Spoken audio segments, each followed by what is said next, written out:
Good morning everyone. It's Wednesday today, maulan everyone. So mag-coffee tayo katatapos ko lang sa aking mga packing dahil sa mga order. Everyday maraming salamat dahil araw-araw talaga ako tumatawag kay Yamato at almost din araw-araw ako nakipag-meet up. Maraming salamat sa inyong lahat. Alam nyo na kung sino-sino kayo. At maraming salamat sa inyong pagtitiwala at paulit-ulit na order. No? Sarap ng kape. Meron akong bagong spicy everyone. Actually, yung kaibigan ko dito na Suki, nag-request siya sa akin ng Miss Red, ano kaya kung gagawa ka ng spicy? So, gumawa ako ng spicy everyone. So, this is my spicy garlic longganisa everyone. So, ito yung regular ko. Dali lang kasi nakalif yung regular eh. Malamig siya. So, ito yung regular ko at ito yung spicy. So, 700 yen lang plus shipping fee. Malaki siya. Masarap yung spicy everyone na talagang gusto ko yung spicy kasi parang uto na. Lalo na pag pang sumsuman. Uto na talaga yung lasa ng spicy. So, ang sarap ng spicy. So, tikman nyo rin ang spicy. Masarap ang spicy.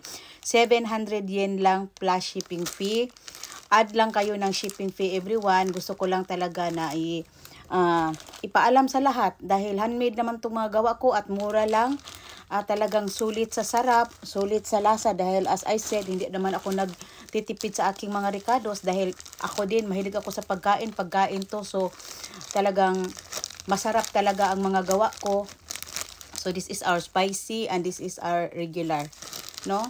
700 lang yan plus shipping fee. And then, meron din akong siupaw, chicken asado, ganito kalaki. And 500 yen lang to, sulit sa bigat, sa sarap, sa lasa, sa laki, at talagang pangkababayan ang presyo. No? Tikman nyo na please. And then meron din akong classic ensaymada na may cheese. No? So interested, just message me. No?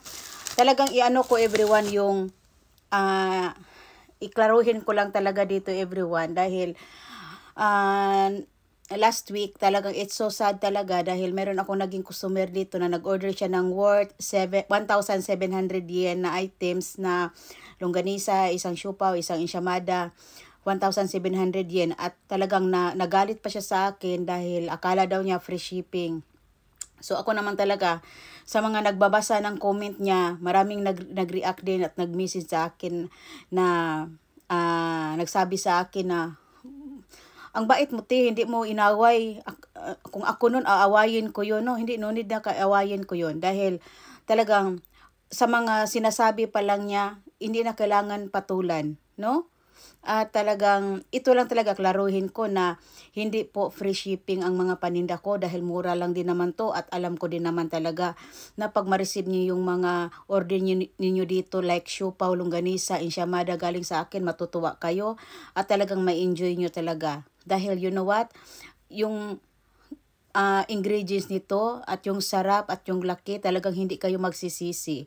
Yun lang talaga sana magkaintindihan tayo at sana din may awa din naman talaga kayo sa akin. Wag niyo naman akong api-apihin ng ganun at pagsabihan ng parang napakaano talaga, walang respect talaga, no? Hindi ko po hinihingi ang mga ricados ko at hindi po ako nagtitipid sa mga ricados ko para sa mga ensaymada ko, longganisa ko, sa mga siupaw ko, no? Hindi ako nang babarat, no? Talagang fresh ang mga gawa ko, no? Sana magkaintindihan din tayo. Dahil alam niyo sa totoo lang, hindi naman malaki ang ginansya ko, ang puhunan ko. Talagang in a exact price, but yung ginansya ko diyan, no? Ang akin lang talaga yung kimchi ninyo ba? Ang akin lang talaga ba na di bali na pangkapi lang ang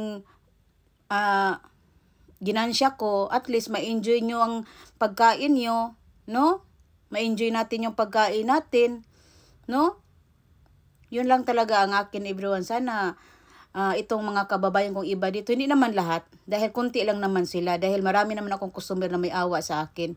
Actually, yung iba nga, ang binabayaran nila, kunti lang, pero dinudoble yung presyo na pinapadala sa akin.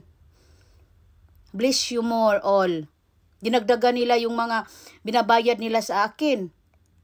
No? Ako nagpapasalamat talaga ako sa mga kababayan kong ganito, as in. Maraming salamat sa inyong lahat. No? Sa hindi pa nakatikim, tikman nyo na please ang aking siupaw.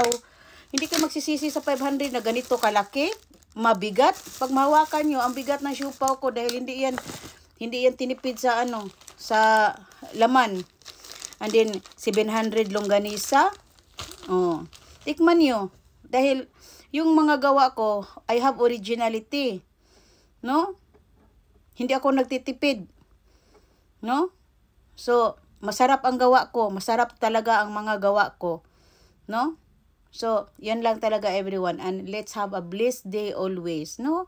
Sana naman, mabait ako sa lahat ng mga buyer ko. Mahal ko kayong lahat. Talagang pinagsumikapan ko araw-araw na magustuhan nyo yung gawa ko. Kaya lagi akong nagtatanong sa inyo na okay lang ba ang lasa? Dahil gusto ko yung genuinely totoo yung reaction ninyo dito sa akin. Dahil wag naman kayo mag-give up. Kung hindi kayo nasarapan, sabihan nyo ako na, yung lasa ganito, ganito. Kasi ako naman talaga, at least mayroon akong idea sa sunod kung paano ko gawin ang order mo. Hindi pala siya masyadong malasa at gusto pala siya ng matabang konti.